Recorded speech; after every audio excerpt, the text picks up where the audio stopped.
Pipe Network presents.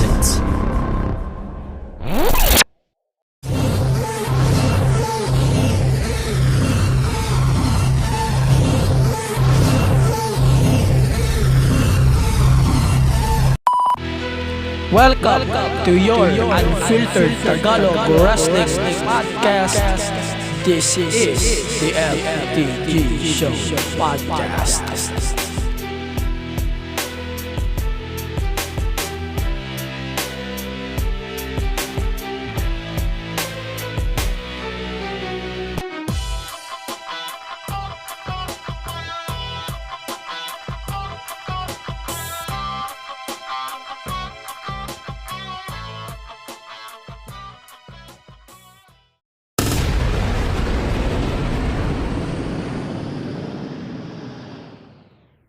Welcome to your Unfiltered Tagalog Wrestling Podcast.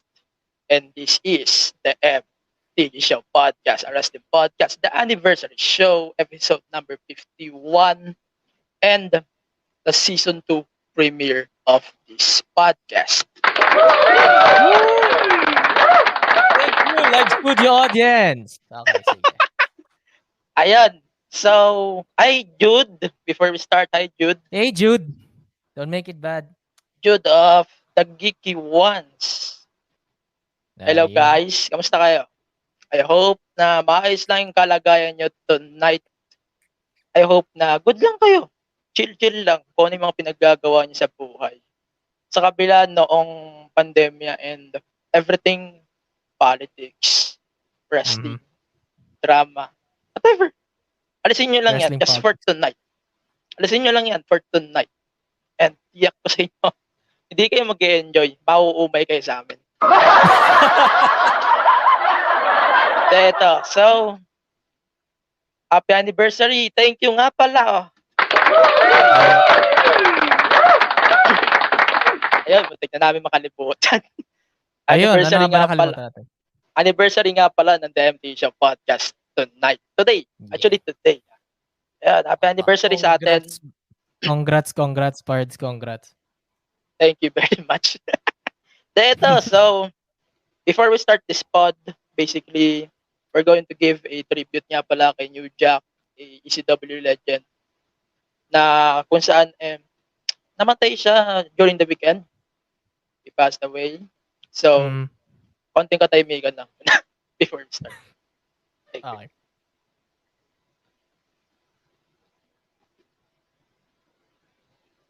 Let's go. Ayan, so, si kapatid na Justin nandito sa ano ko. May nakikipanood na rin. Kumusta kapatid na Justin? Kamusta? Kamusta ka man? Sana maayos ka lang din right now. Ayan. So, we're going to start the podcast proper na. Kasi hindi ako sanay ng ganito Ayan, we have a breaking news. We have a breaking news from E itself. So, WWE is back in a live event basis starting July 16 next month with crowd. Hindi natin alam kung full ba ito. I'm not sure. Di ko rin alam. Pero makikita natin the next few days or the next few months. Ganun. Kasi 25 na daw eh. I'm not sure kung full capacity yung makikita natin on that live comeback. So, ito na yung na-announce. So, July 16, we're going to have a live ng SmackDown on Fox sa Toyota Center, the home court of... Anong home court ito? Hindi ko alam. Toyota Center, Houston, Texas. And then, July 18, that's Sunday, Monday, Manila time. It's gonna be a Money in the Bank pay-per-view in Dickies Arena in Fort Worth. And then naman, sumunod is a Fallout episode ng Raw after ng Money in the Bank sa American Airlines Center in Dallas, Texas. Yung tickets nga pala is available starting May 26 at 11 a.m. Eastern Time. And meron pang tours eh. Baka malay mo, masama yung Vegas. Kasi may bali-balita na magkakaroon ng tour sa Vegas. And baka malay nyo, Canada, pag pwede na. Ayan. Grabe, Any busy na thoughts? sila uli ah. Yes. Mukhang magiging busy na sila. Pero Oo I nga eh. hope sana sige, fine. Okay, meron silang live studio audience na ulit, recording na ulit, may mga tao na ulit. Pero just me yan naman. Please still follow si COVID protocols kasi delikado pa rin yan. Sure, pwede na tayong pumunta sa mga hindi na weird na parang Thunderdome, pero Ah, ah. ayun. Mag-ingat-ingat pa rin sa mga gustong manood ng live wrestling. Sa AEW, ginagawa na to for the record. Pero meron sila kasi parang hindi sila full capacity, 'di ba? Tapos may mga spacing pa sila. Yes. Or hindi ko na. I believe Ayan, meron pa so, silang spacing. before we continue, hi Andrew of Farts, tsaka si Derb of The Wrestling After Work. Dropping by on tonight's stream. Wait, Wow. Kalaim mo yun. So, ngayong gabi, it's a very special day for the podcast and for the Pipe Network community. Siyempre, because dahil doon, we're going to have a giveaway from Pipe Network. Very cash money. Maraming salamat, Pipe Network. Make it rain, man. Make it rain. Yes. Anong mechanics, Pards? Anong mechanics? So, ito. Simple lang naman. I-like nyo yung Facebook page ni podcast. Itong MP Show Podcast. At saka yung Facebook page ni Pipe Network. And i-share nyo itong feed on public.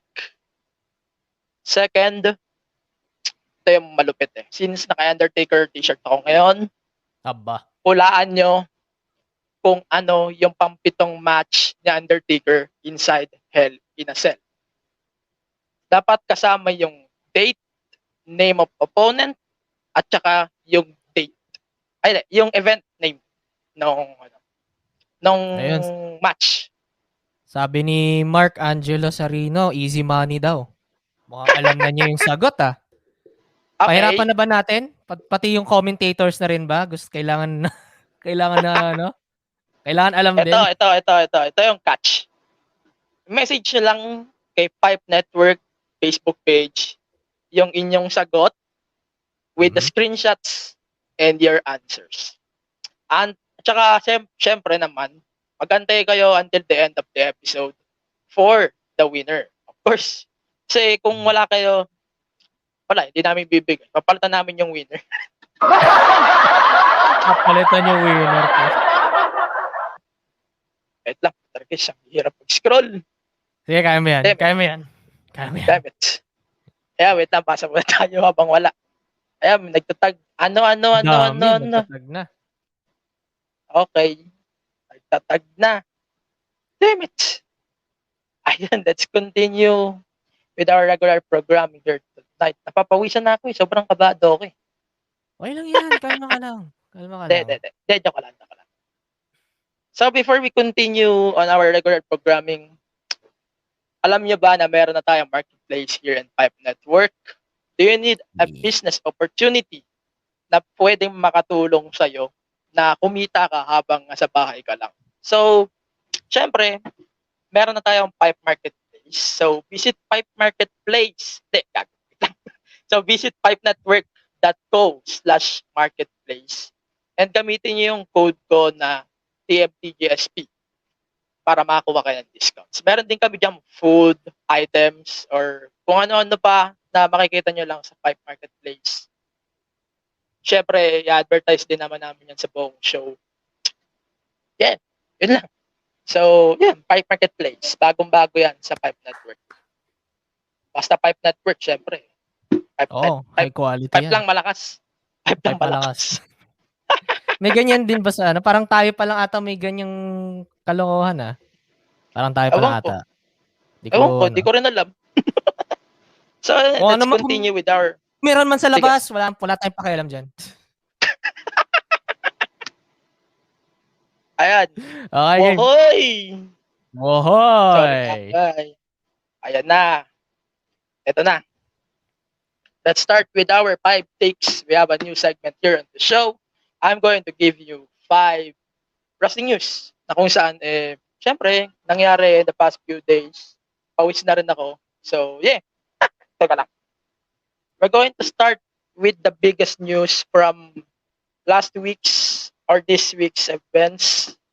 Ito, umpisa natin sa NXT. So, we got a title change on the NXT North American Championship. So Bronson Reed is now your new NXT North American Champion. He defeated Johnny Wow. Gargano in a steel cage match. Ang ganda nung cage, sobrang angas. Natutupi-tupi kasi. Ganun din yung nangyari sa Natutupi-tupi War na. Games. Okay. Mm. Wala na akong balita sa ganyan. Ano bang nangyari, Pards? So ganito nga.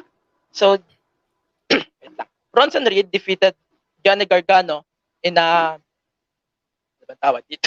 Steel cage match to win the Mhm. North American Championship for the first time in his career. So he is the I think 9th North American champion in the process. So, yun. Any thoughts? Sa Wait ano? lang. I'm researching right now kung sino yung wala talaga akong ano ngayon. Pero wait lang. I'm going to give my thoughts muna. So, Bronson Reed Sige is muna. actually a pretty good wrestler na para sa akin medyo matagal na dapat binigay sa kanya yung belt. Dapat nang takeover pa. Kaso wala eh. They decided to build a storyline eh. Pero still, we got a new champion. At least siya lang ata yung heel champion right now on NXT, if I'm not mistaken. Face, rather. Okay. Yun lang. So next, let's move on to our next item on 5 takes. So Natalya and Tamina is now your new NXT, or rather Women's Tag Team Champions. They are, I think the 6th or 7th, whatever, di ko alam kung ilang reign na yung championship ni wait lang, nawawala ako. Kaya mo yan. So si Tamina, nahawakan niya yung belt for the first time in her career. And then si Natalya, ito na yung first championship niya since 2017. Wait, papawisan na rin ako. pala.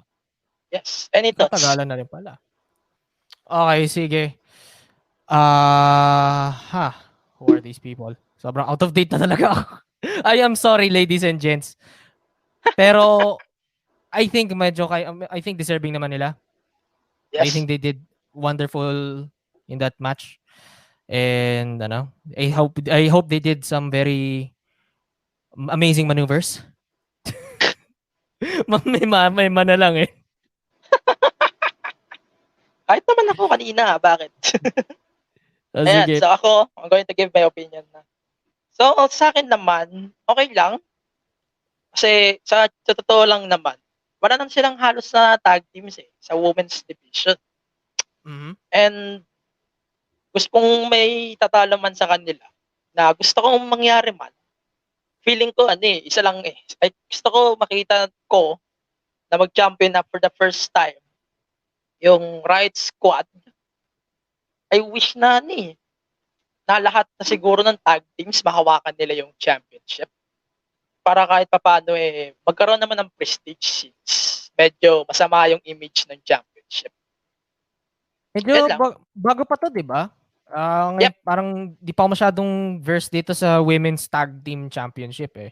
2 year Kailan old. ba to? 2 year old. Bagong-bago nga. So dapat 29. medyo marami na rin damihan na rin nila yung mga championships din.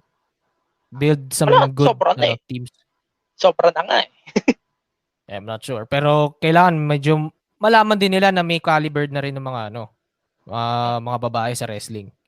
Yes. Kasi may issue rin na ganyan dati, di ba, si WWE. Hindi nila masyadong sineseryoso. Until yung competition nila, medyo nagsiseryoso na. So, ayun. Ngayon lang sila napilitan. 2015. Ayun. Exact. At least, since 2015, nag-improve na rin yung women's wrestling. At nasa seryoso na din yung women's wrestling. Basically, parang hindi na siya yung bras and panties or yung mga nakikita mo before, hindi mo na siya makikita Mm. today. Unless, ibalik DBs. Yun lang. So, next. Ewan ko, parang pakiramdam ko, konti na lang eh. Konti na lang, pag nabagot si Vince, babalik niya yung mga ganyan eh. Ewan ko, di ko sure. Malabo.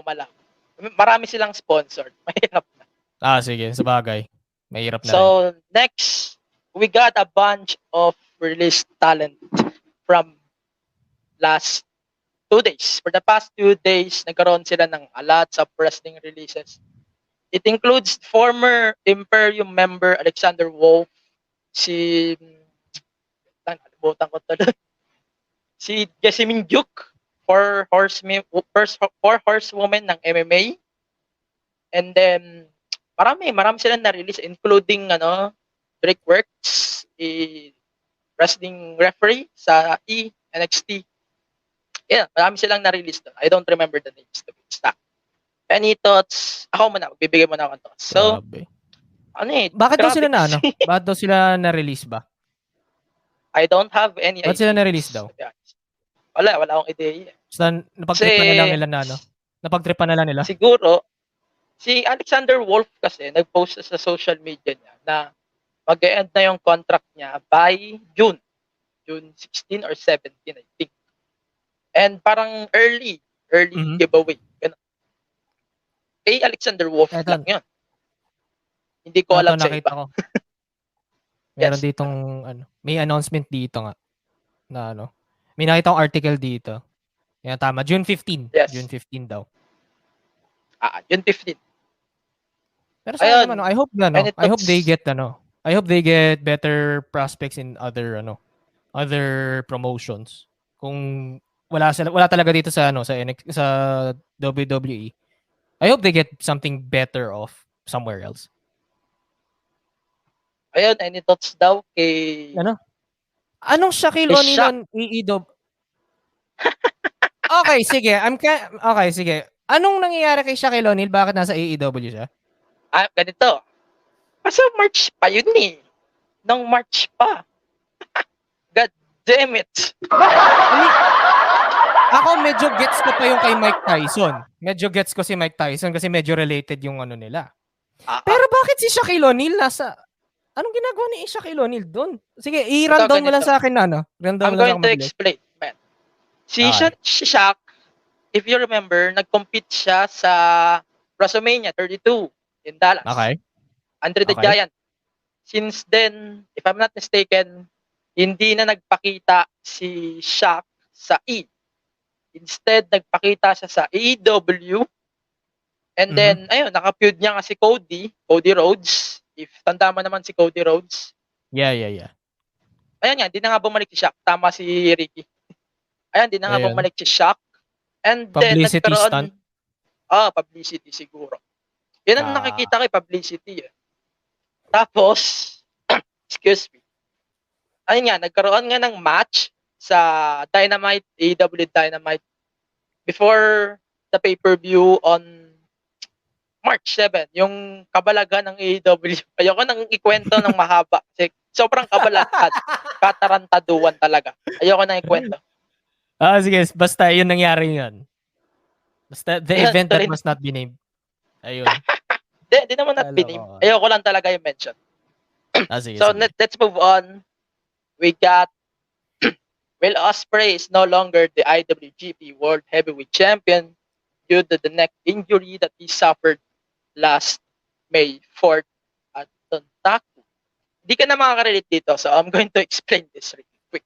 Medyo na-research ko to kanina, pero okay. Continue. Yes. Ayan, si Ospreay, nag-compete siya on Dontaku before, syempre, nagkaroon nga ng pause si New Japan.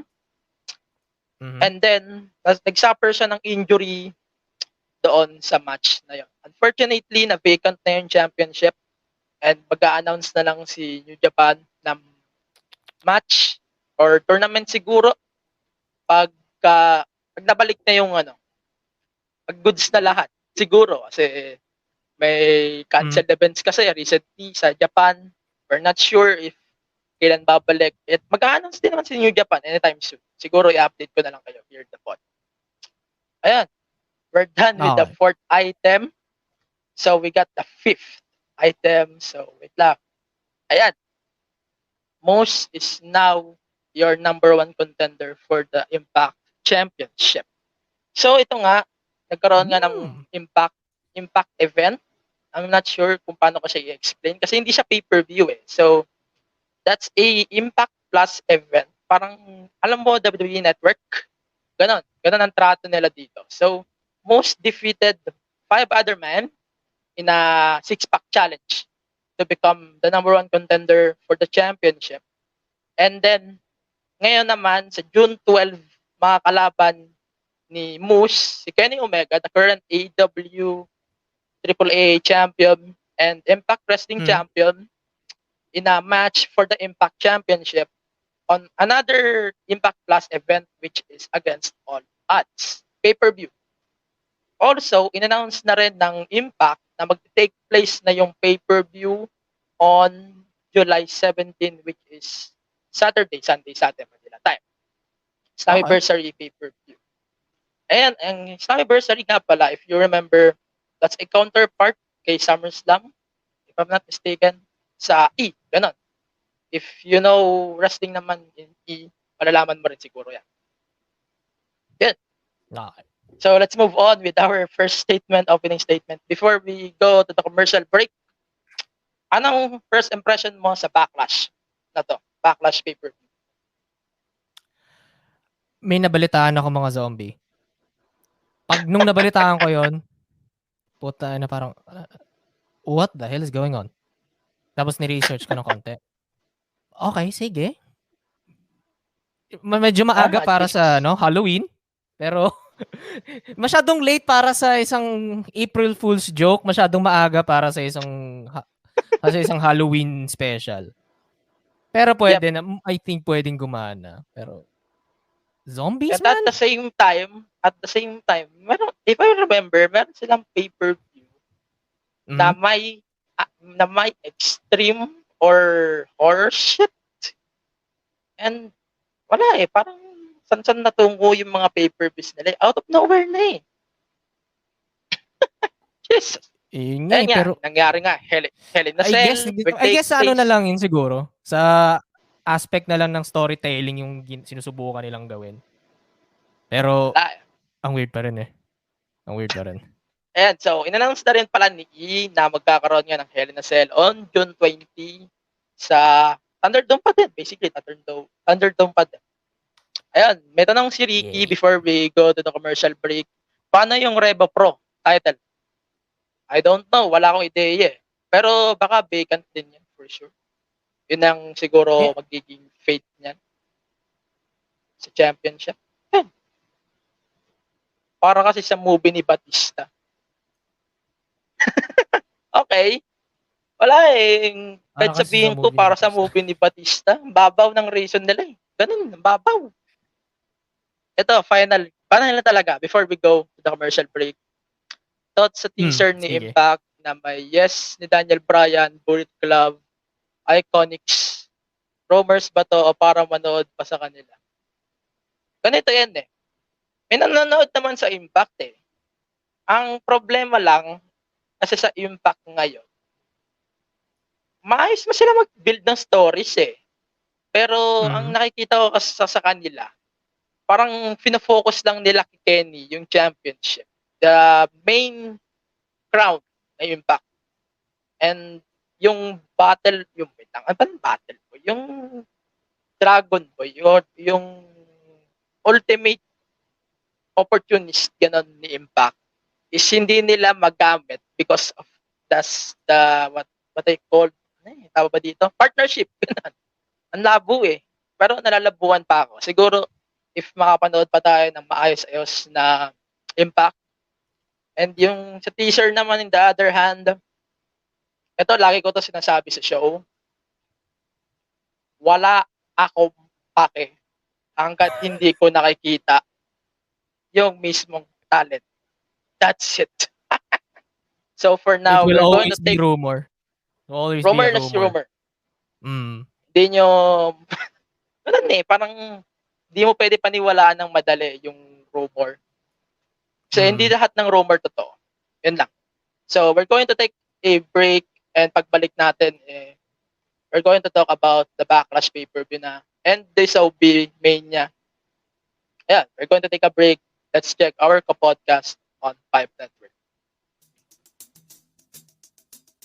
Hey folks, my name is Rajiv Doreswamy and I'm the host of The Rajiv Show. Check out The Rajiv Show at The Rajiv Show both on Facebook and Instagram, and new episodes will be released every Wednesdays. Cheers folks, and stay safe.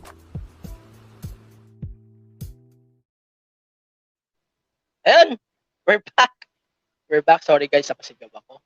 So, Hey, guys. tapos tayo sa ating opening statement for tonight's event.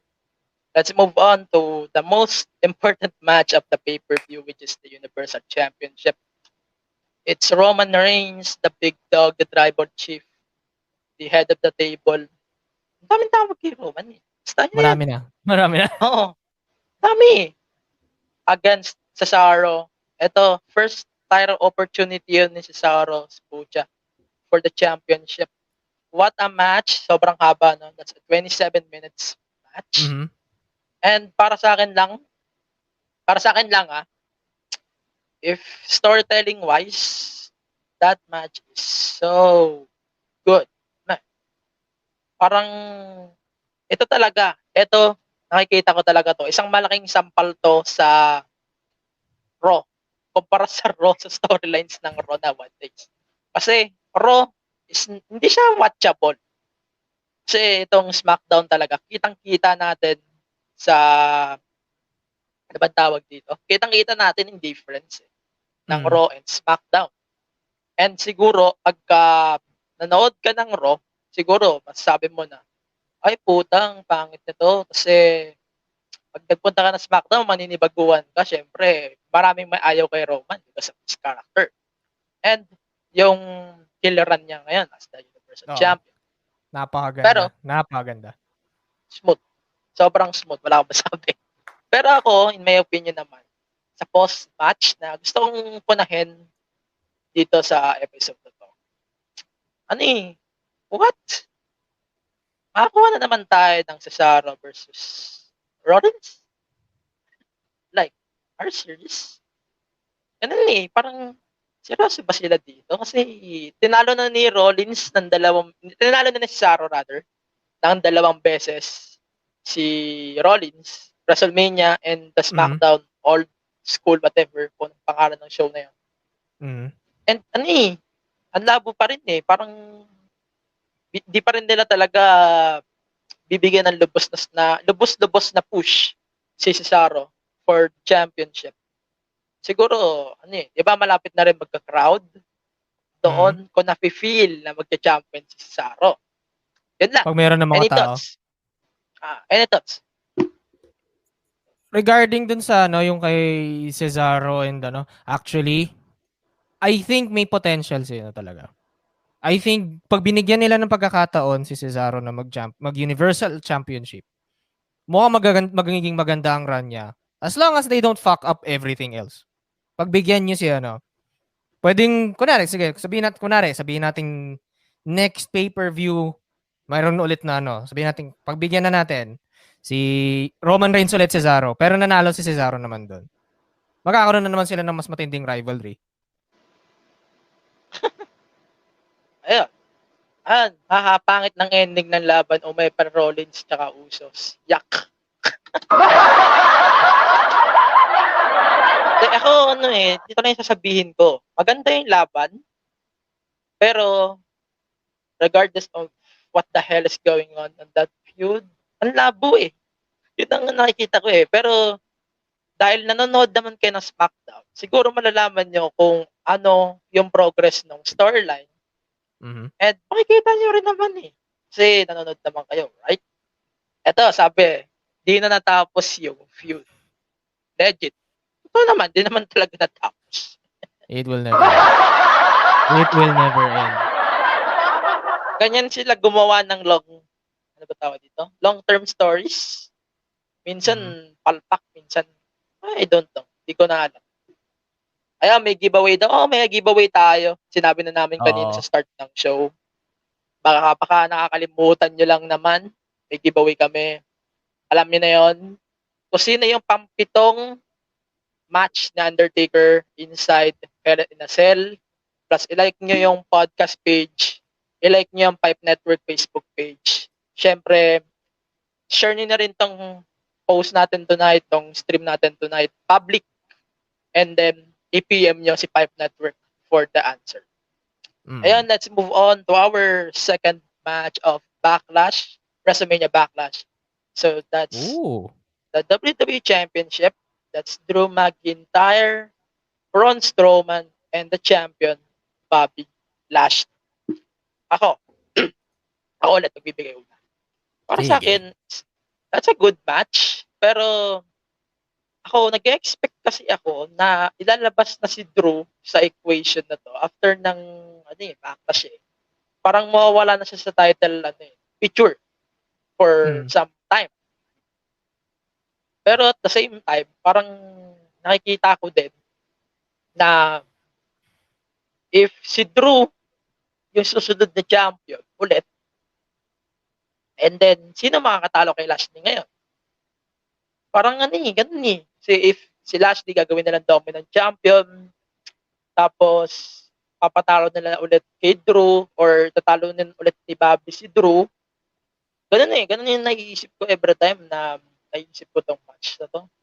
But at the same time, sobrang nagandaan talaga ako sa laban. Labas na dito yung mga ano bang tawag dito? Labas na yung unang bullshit meron kay Braun. Trend na yan. Sawang-sawa na ako mag-rant dyan. Ayun. Yan lang. Any thoughts? Ayun. Yung kay Drew and Bobby Lashley, I'm not really sure paano. Kung magpapalit-palitan lang sila dyan, hanggang kailan lang sila magpapalit-palitan. I mean, parang si Braun, parang salimpusa lang siya dito, in my opinion. Ang salimpusa lang siya dito. Mas maganda, kumuha sila ng ibang medyo mas deserving ng push. Kaysa dito sa, parang magiging paulit-ulit lang silang dalawa ngayon. For the record, isa lang ang nakikita kong deserving right now. Sa, anong sina? Keith Lee. Ay, yes! Keith Lee. Siya lang yung nakikita ko right now na aside sa deserving champion, isa sa mga pwedeng tumalo kay Lashley for the championship. Hindi naman totally na tatalonin niya si Lashley straight up. No. Kahit Man in the Bank, pag nanalo siya on July, as long as maging champion siya, good na ako eh. Oo, he deserves ever since he got into main roster shit. Mas para may potential. Mabawi. Para potential nga, pero feel ko para mabawi din kung ano yung nawala sa kanya for the past, ilan ba? 1, 2, 3. Ilang buwan din yun, puta. Hindi na ako marunong magbilang halos eh. Parang, ang natatandaan ko na lagi sa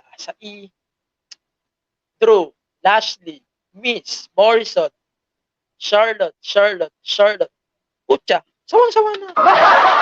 May ba naman, guys? May ba naman? You got good talent in your roster. Pagbigyan nyo, sulitin nyo naman nandyan sila. Tsaka hindi sila parang, hindi talaga maayos panoorin ng Raw. Yan talaga nakikita ko eh.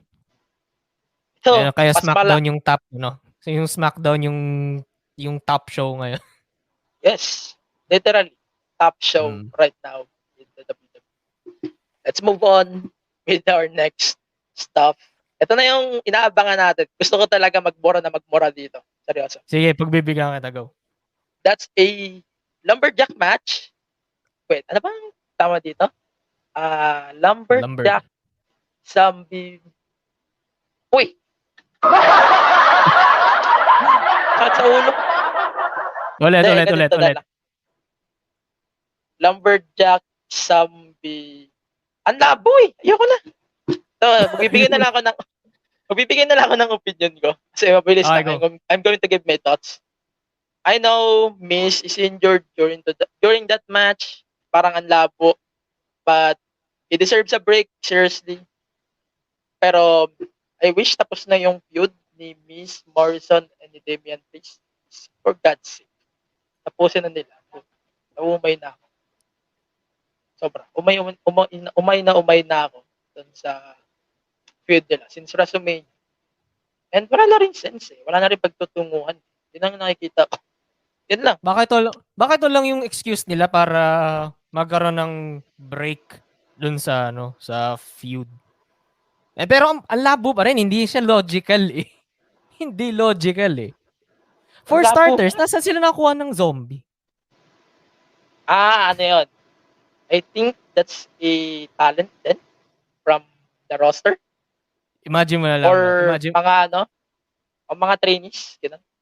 Imagine mo na lang mga compilation sa mga wrestling videos 10 years from now, sasabihin nila, 10 superstars that used to be in the zombie match in 2021. Nagugulat. You won't believe number 6. Puta na. Makikita ko yan. Na-imagine ko na agad. Nakakagago, seryoso. Pero, parang sampal sa mukha ng wrestling. Parang sampal sa mukha. Ako yung sinasampal eh. Hindi sila eh. Ako yung sinasampal eh. Ganun. Insult na sa'yo. Parang nilolow-blow ka na, Pards. Hindi. Ang nafe-feel ko lang naman, seryoso. Ba't binuhok to? Tapos na dapat to nung WrestleMania pa. Tag team. Si Miz and Morrison, Bad Bunny, and Damian Priest. Tapos na dapat to eh.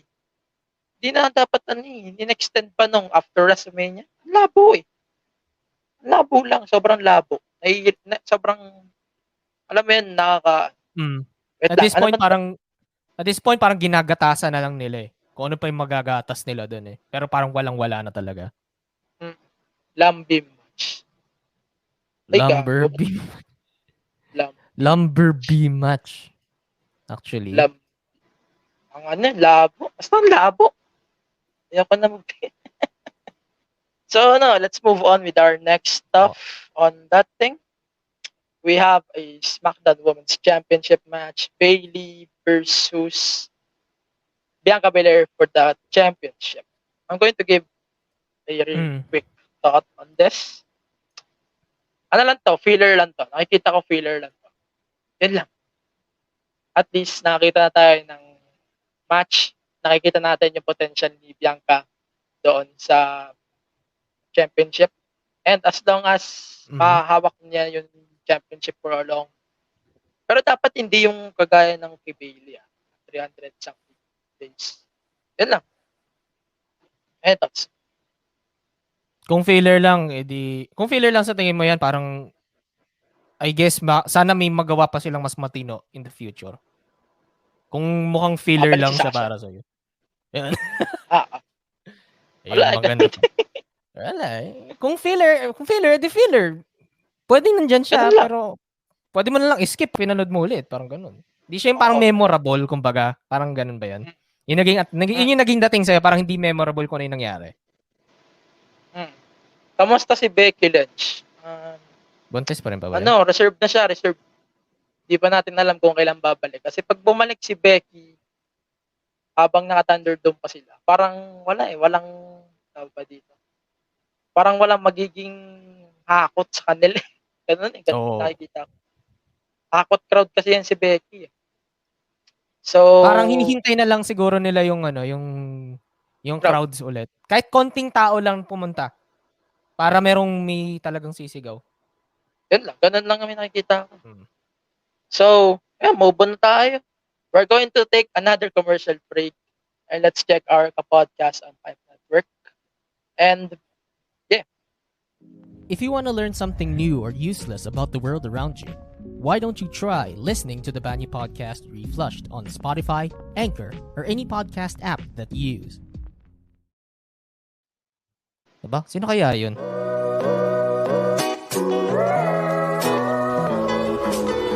For the latest news sa pop culture at social media bardagulan, samahan nyo kami. Ako si Marga. Ako naman si Bullet sa pinakamasayang comedy current affairs podcast sa balat ng Spotify, Apple Podcast at Google Podcasts. Mad in Manila. Oh, o, dalawang chismosa na lang. Lalarga na. Ay, manong kami!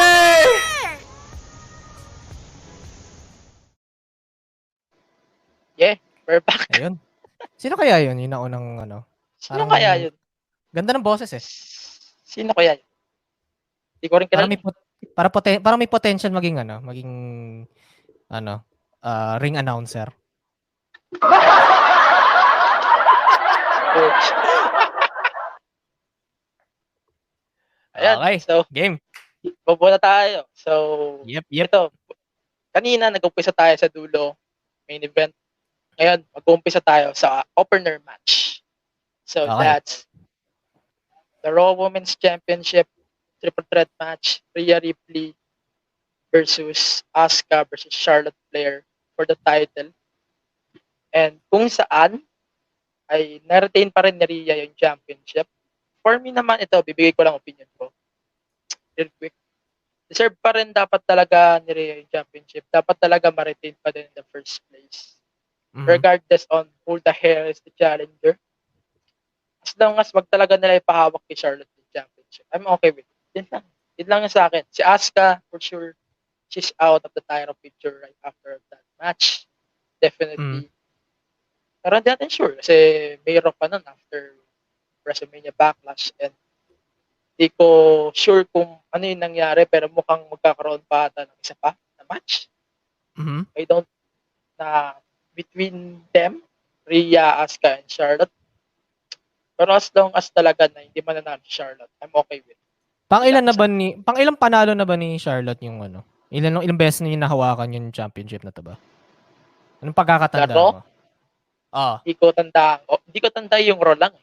Overall, alam ko. That's 14 or 13 aba. title reigns. Lahat na yan Divas, the women's, yung women's tag team, saka yung sa SmackDown. Total, 14 or 13. Not sure. Hindi ko sure. Pero, Okay. any thoughts? Ewan sa dito sa women's medyo wala rin akong masyadong contribution pero I must say dapat agree ako doon. Dapat magtagal pa Magtagal pa yung championship ni Rhea Ripley. That's it. So, we Ayan. got our final match for the Backlash pay-per-view. We got Rey Mysterio. Rey Mysterio and Dominic, his son. Hindi pala. Anak pala ni Eddie. Eh nga pala, anak ni Eddie yun eh. Ano sasabi mo, Pard? Joke lang. Then, so, the Dirty Dogs versus Rey Mysterio and Dominic Mhm. for the SmackDown Tag Team Championships. So, dyan, tagal kong inantay na magiging champion sila. Ang tagal nun. Pero finally, they got the opportunity na naging champion sila. Mhm. And umaasa ako na on the next pay-per-view, matatalo rin sila. Kasi may storyline ng Usos ngayon, possible kasi na matalo rin sila ng The Usos.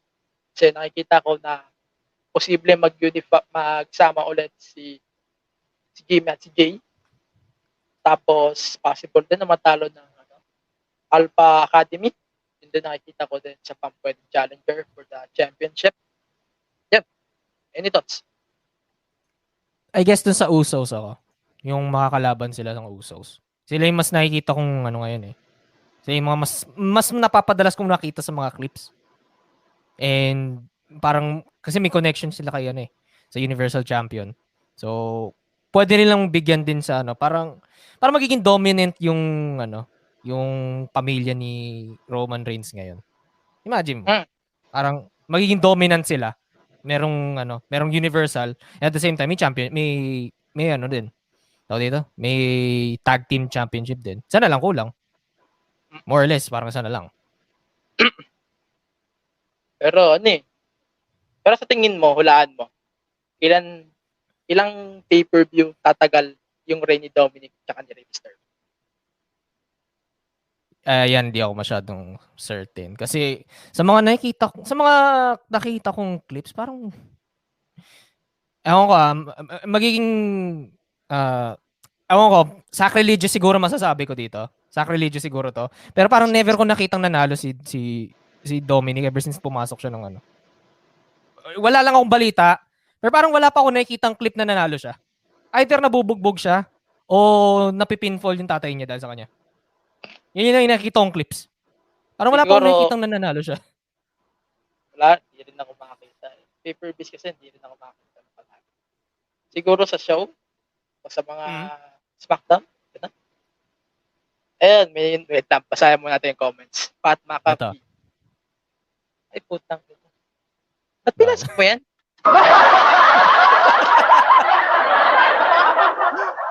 Anong connection Ayun. yan? Ano daw thoughts ko doon sa new crowd sa June? Ayan.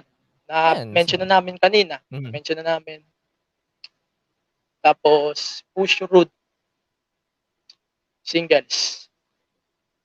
Okay. Gusto ko din mag-Push Road at the same time. Pero, konti na lang, Grand Slam na yan. Baka din nyo lang alam. Wow. Okay. Ito, lasting Hurt Business. Anyari? Wala na. Split up. Split na Nalugi sila. na. Na Split bankrupt sila na yung before business May. nila. Before Mania pa yung split ng Hurt Business. Eh. Okay. So basically, yun na lang yun na yung card natin for Backlash. And it's time for me to give my ratings siguro. Ratings na lang for the pay-per-view. Kasi ginagawa ko siya every pay-per-view dito sa podcast. Alam mo naman siguro.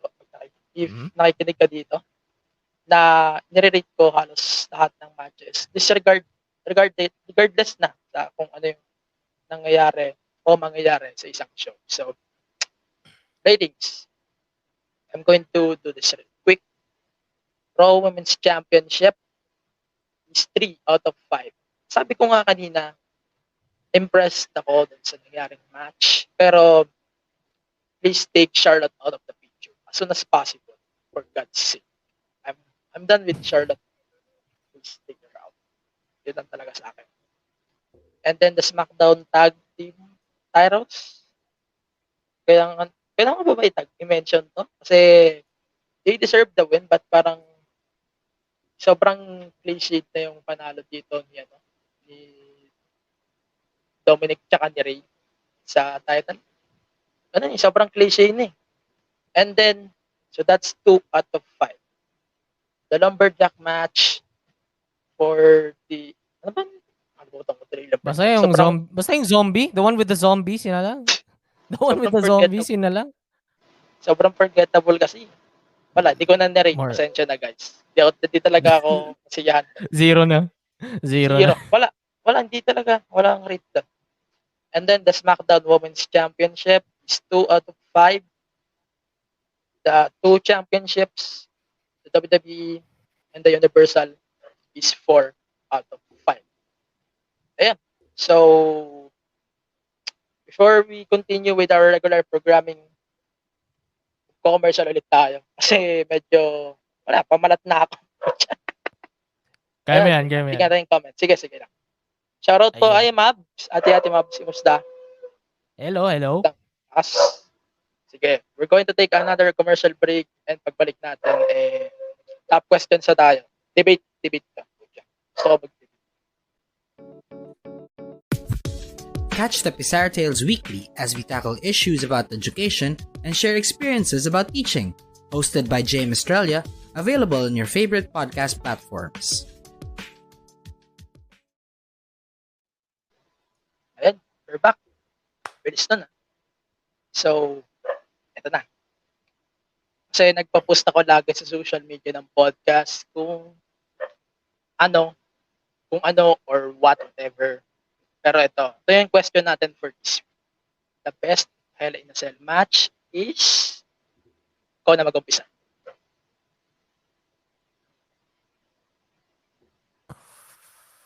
Okay.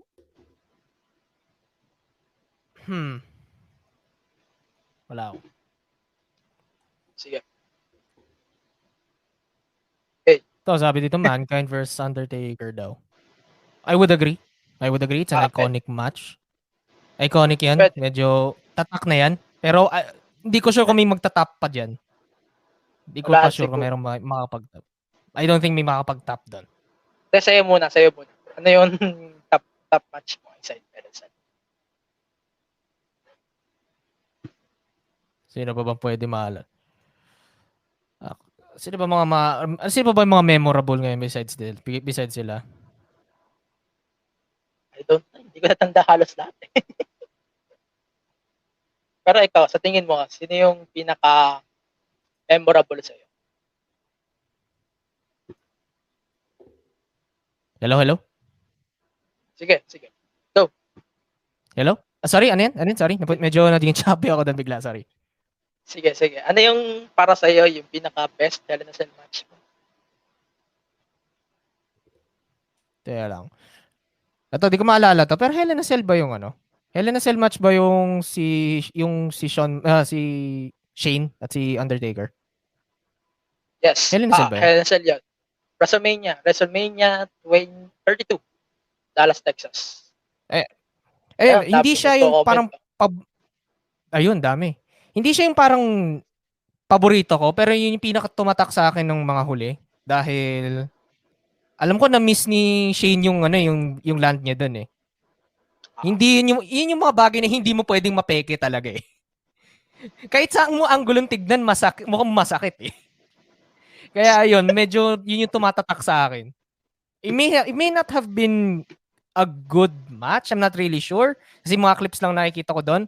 Pero every time nakikita kong bumabagsak siya doon, every time nakikita kong pagbagsak niya doon sa desk, parang nararamdaman ko yung sakit. Yun lang yung medyo ko. Pinaka-tumatak sa akin lately. Yun lang. Ayan, so ako, going to do this quick kasi medyo kawalan ako ng boses. Alam mo na yan kung bakit. Ito, let's start. Gusto ko i-mention yung Mankind versus Undertaker. Yan yung first Hell in a Cell pa na nakilala. If I'm not mistaken. Hindi ko sure. And then, pwede ko rin i-mention yung Batista versus Triple H. Na ang ganda ng storytelling sobra. Wala akong masabi. About the storytelling, the match itself, it's so good. Pero sa present naman na Hell in a Cell, yung present na Hell in a Cell, siguro pipiliin ko yung 2017, Shane McMahon, tsaka si Kevin Owens. Kasi sobrang underrated na tong Hell in a Cell match siya. Parang, ito yung unang modified na stipulation sa Hell in a Cell. Pero, ang ganda lang ng storytelling nung July 2017, sobrang ganda rin nun. And sa women's Hell in a Cell, siguro ibibigay ko yon sa, ang dami ko atang binibigay. Pero sige, women's side, I think ang best talaga dito is yung recent Hell in a Cell match, yung Sasha versus Bayley. Na-up na rin ni JB. Yan, Brian De Rosario. Inap niya na rin.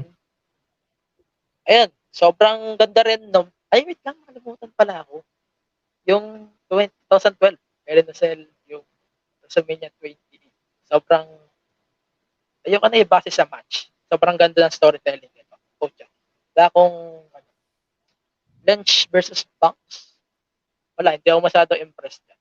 Sorry guys, hindi ako masyadong impressed din sa Hell in a Cell match na. So, that's it for our top questions. And mag-wrap up na tayo before we go. Ayan. Let's start with our Woman of the Week. Last week, so we got Natalya and Tamina. Finally, after 10 long years, Tamina got her first major women's championship in the company. Finally, she got what her deserves. Kung ano yung deserve niya talaga in the roster, and si Tamina naman in the other hand si Natalya rather, na sobrang hard worker din sa kanila. nag-sakripisyo siya, nagpo-put over ng mga talents. Siguro oras na rin para mabigay sa kanya yung bawi. Actually, parang bawi. Ganun. Ayan, next natin is the match of the week from AEW Dynamite. That's Miro Rusev. Kilala mo si Rusev? Yep. Siya, si Miro na siya ngayon versus Yeah. Darby Allin for the Gulat nga rin ako TNT nung ano eh. Gulat nga rin ako nung nag-debut siya sa AEW. I'm really proud of the man. Proud din ako sa kanya. Yes. Ayan, so what a match. Pwede ko rin i-mention yung Young Bucks versus yung SCU from AEW Dynamite as well. Sobrang ganda ng laban na yun, pucha. And of course, Superstar of the Week is from Backlash. We got Cesaro, my man, for that stuff. Salute talaga kay Cesaro. I hope na maging champion siya in the future. Umaasa ako na magkakaroon siya ng opportunity for the championship. And sana lang hindi siya filler doon sa Parang Good. transition. pero Kumbaga. ganun. So, yeah, basically that's it for today's episode. Unang-una, Carl, I want to say thank you for joining in here tonight in the podcast. Wait lang. Thanks for Yan na ba inviting yung- me as well. Wait lang. Andyan na ba yung ano natin? yung ating Nasaan eh? backup? Wait lang. Yung sa winner pala natin ng raffle. Wala pa pala. Ayun. Baka i-announce na lang namin yung social media na lang if wala pa din profit sa amin sa network. Na-delay lang ng konti pero na-traffic sa I-announce EDSA na yung namin. ano. I-announce na lang namin social media. So, that's it, man. Any final plugs before? My eyes have been opened. I have a lot of things to look upon. Mukhang may mga pwede akong masubaybayan din na mga superstars ngayon. And I think I should broaden my horizons more. Kasi right now, lumaki lang akong WWE. Anything else, parang hindi ko, alien world na siya sa akin. Kumbaga, gulat nga ako nung dating unang beses ako nakita ng TNA show. Puta na, bakit ang weird ng wrestling ring nyo? Bakit octagon? Putra, guys. Gulat ako nun. So I guess may mga makikita pa akong magagandang mga matches, not just in kung saan yung mga mainstream ngayon. May mga makikita pang mas magaganda sa ano. Kaya ayun. Hopefully may makita pa akong masusubaybayan ko dati din. Ayun, so nag-check sa atin si Rajiv. Wala na, social media na lang natin i-announce kasi na winner. So, we have to go. Man, sabay na lang kayo sa social media natin, sa Pipe Network, the MTV Show Podcast, at saka sa lahat ng social media ng podcast. Abangan nyo na lang yung announcement. So, yeah. Plug ka na. Ano yung pa-plug mo? Ayun. So, ayun. Again, ako nga pala si Monkey Storm, may Dabani Podcast 3 Flushed. Besides the podcast, meron din akong live streams din ako pero parehong naka-hiatus dahil hinayupak si Zuckerberg. Binan ako sa pagla-live stream.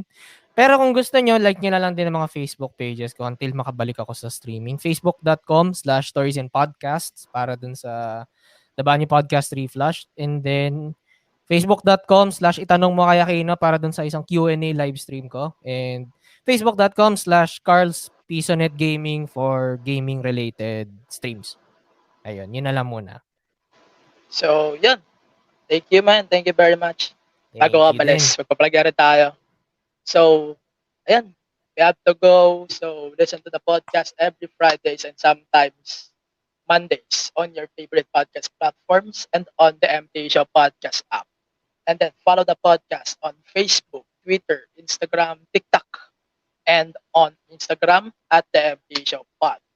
And then for more shows, especially Pipe Network shows, check Pilipinas Indie Podcast and Entertainment Network or Pipe Network on Facebook, Twitter, Instagram, and TikTok at Pipe Network.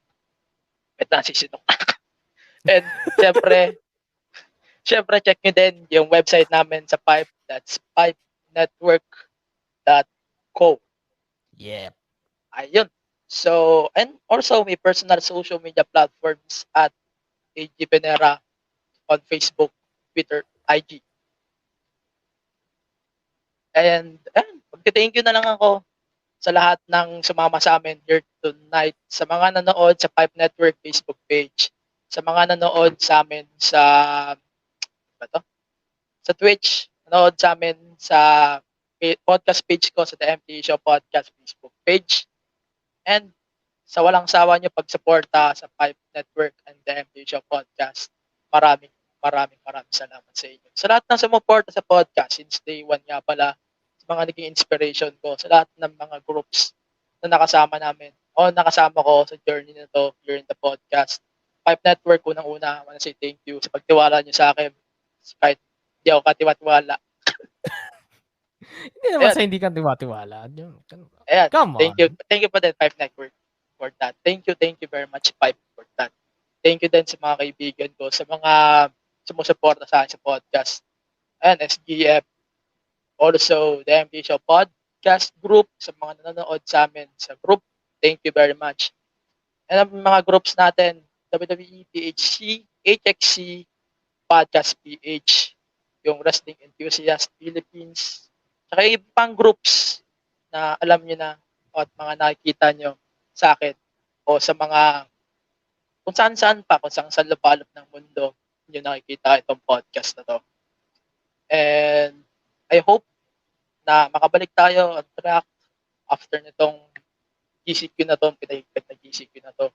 Sana gumanda na yung edit ng show.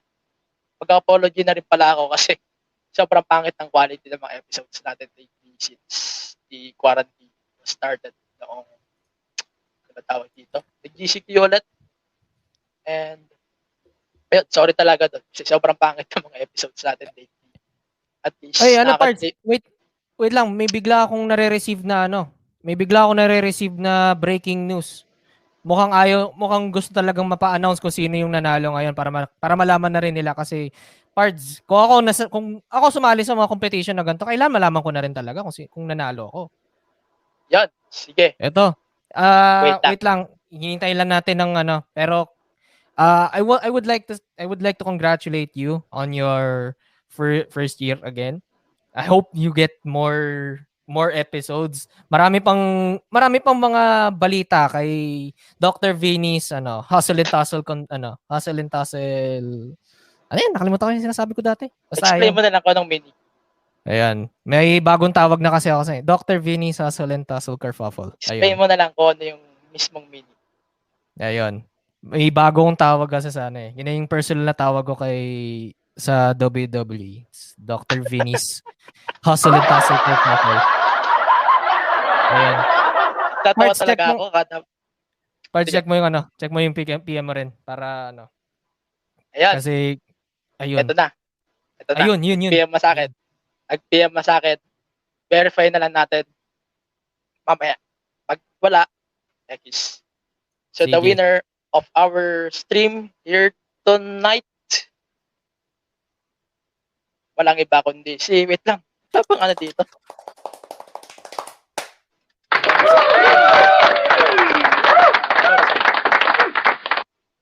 Walang iba kundi si John Patrick Reuso. 500 pesos. Woo! Nandiyan ka ba? Nandito pa siya. Congratulations, you got 500 pesos.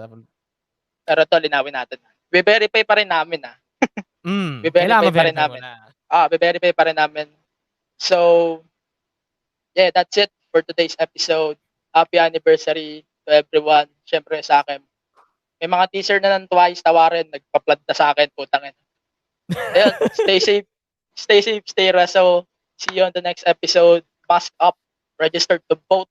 Thank you very much, Carl. And I will see you on the next episode. Thank you. Too sweet. Wait lang. We have to go. This is Mike and Ham from Please Pause. Meron kaming munting podcast where we talk about all things TV and film. And despite that, surprisingly, we are still married. Control freak ka kasi sa podcast na to. 30 seconds lang po ang meron tayo. Pakibilisan. From blockbusters to classics, superheroes to love teams, hit series to teleseries, join us as we have meaningful and meaningless conversations on the stuff we watched. Someday, mababago ka rin ang tagline na yan. Check out Please Pause on Apple Podcasts, Google Podcasts, Spotify, and other major podcast platforms. See you there!